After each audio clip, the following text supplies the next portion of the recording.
70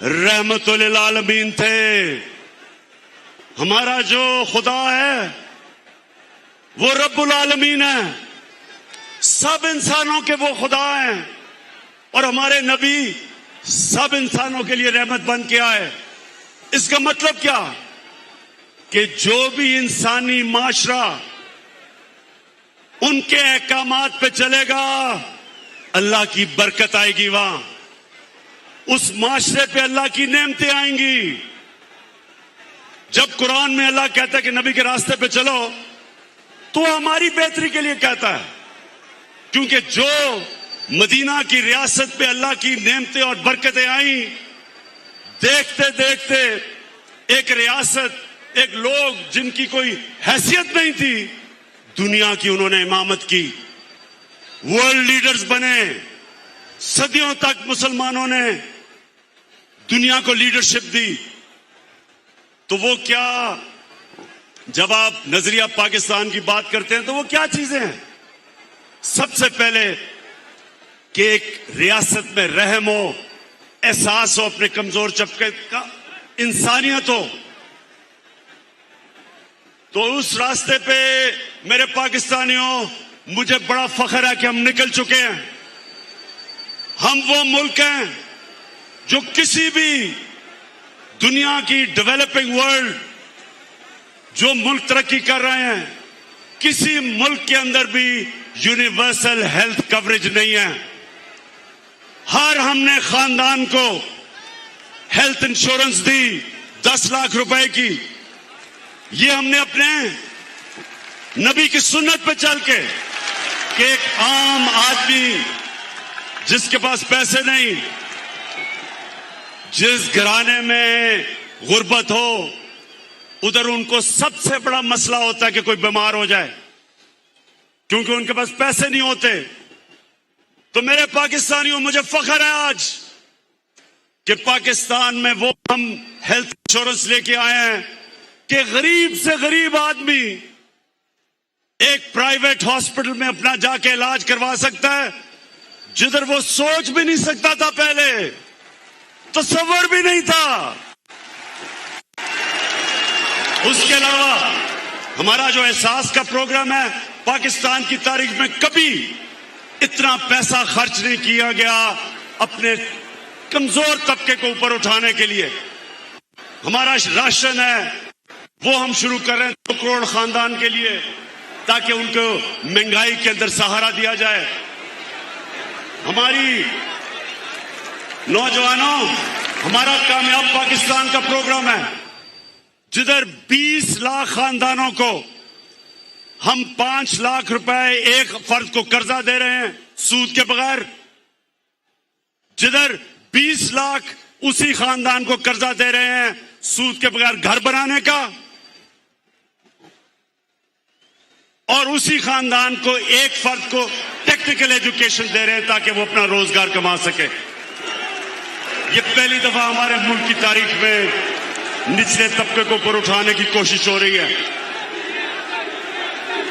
और जब मेरे नौजवानों, हमारे पास टैक्स पे पैसा आया, हमारा टैक्स बढ़ा, तो सबसे पहले मैंने काम किया, 250 अरब रुपए की हमने सब्सिडी देके पेट्रोल की कीमत बजाय 10 रुपए बढ़ाने की 10 रुपए कम की।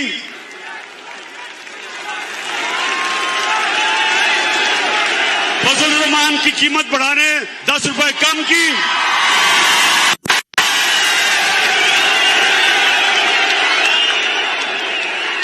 और बिजली की कीमत 5 रुपए यूनिट कम की, 250 रुपए की हमने सब्सिडी दी। और मैं आपको आज यकीन दिलाता हूं कि जैसे जैसे मैं पैसा इकट्ठा करता जाऊंगा, जैसे जैसे मैं टैक्स का पैसा इकट्ठा करता जाऊंगा, वो सारा पैसा मैं अपनी कौम पे खर्च करूंगा, उनके लिए साथ